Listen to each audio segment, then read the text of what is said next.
بسم الله الرحمن الرحيم الحمد لله حمدا كثيرا طيبا مباركا فيه. بالله من الشيطان الرجيم. بسم الله الرحمن الرحيم. أعوذ بالله من الشيطان الرجيم. بسم الله الرحمن الرحيم.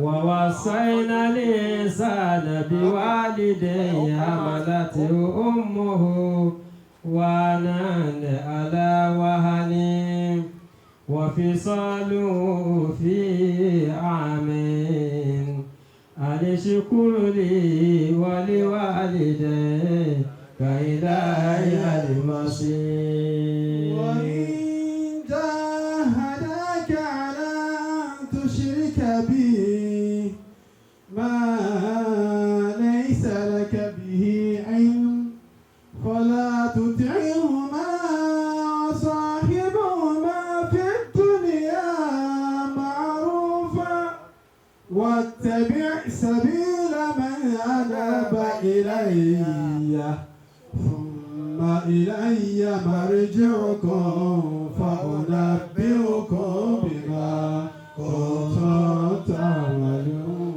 يا بني إنها إن تكن مثقال حبة من خردل فتكن في الصخرة أو في السماوات أو في الأرض يأتي بها الله إن الله لطيف خبير.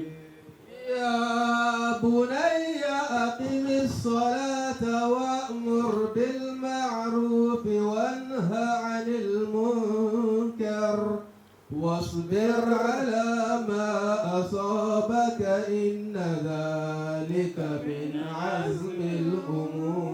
ولا تظاهر عدك للناس ولا تمش في الأرض مرحا إن الله لا يحب كل مختال فخور. واقصد في مشيك واغضض من صوتك إن أنكر الأصوات لصوت الحمير. Going back to Luqman, Allah says, وَوَصَّيْنَا الْإِنسَانَ بِوَالِدَيْهِ. Allah has given a report that humans, even in our family, I do encourage this. And I'm encouraging that now. Let us tell our parents, our children, how we have taught, how we have suffered about them.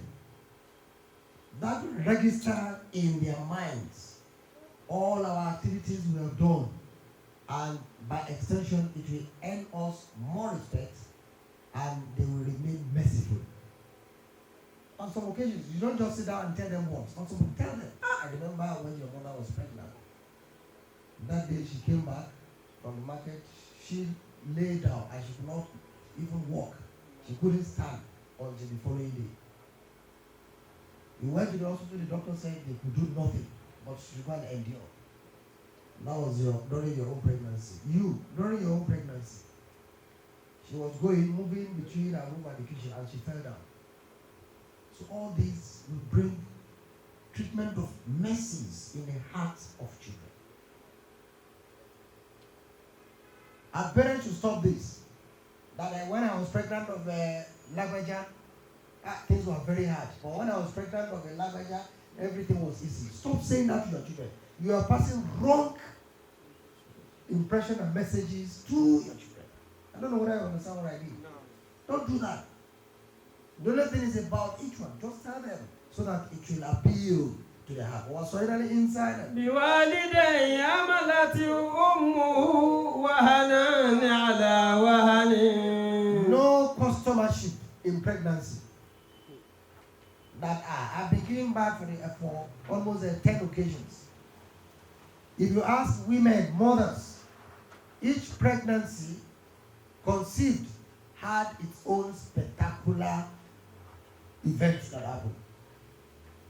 Each pregnancy, meaning pregnancy is not easy because it is sufferness upon sufferness.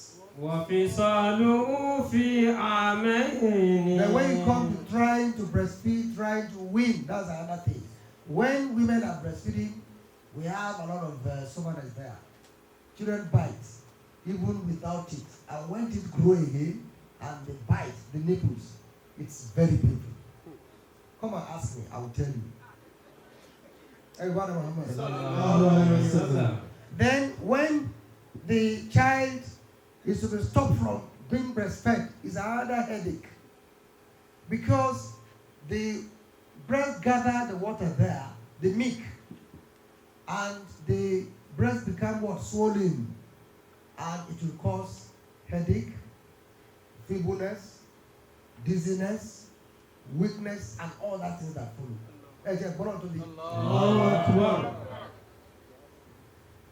So even when the child is stopped from breastfeeding, it's another trouble.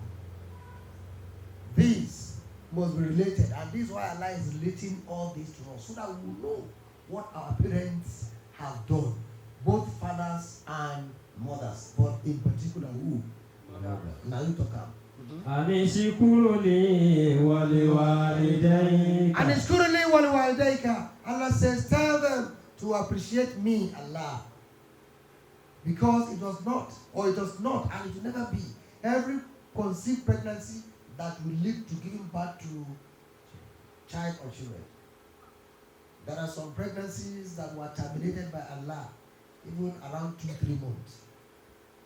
There were some that were forced to be terminated around 5-6 months, because they said the woman or the mother's life is in danger. So they have to terminate it. There are some, it was shock. Maybe the mother was traveling pregnant and the car had a very ghastly accident. She even fainted and discovered that the fetus was no more breathing. So they had no option other than to what? To evacuate. And on and on and on. So give thanks to Allah for Allah bringing you to this world. Then you must appreciate your parent as well. Ilahi al-Masir, because you, your father and your mother will one day return to me, Allah. وإن جاهداك على أن تشرك بي ما ليس لك به علم فلا تطعهما وصاحبهما في الدنيا معروفا واتبع سبيل من أناب إلي ثم إلي مرجعكم فأنبئكم بما كنتم تعملون. وإن جاهداك, then when they now encourage you or invite you to do what is wrong in the sight of Allah, and what Muhammad sallallahu alaihi wasallam never encouraged, you have to be very careful. Your father asks you, come here, come and recite this incantation.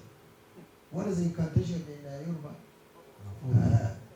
Come and buy this offer. Come and read this incantation.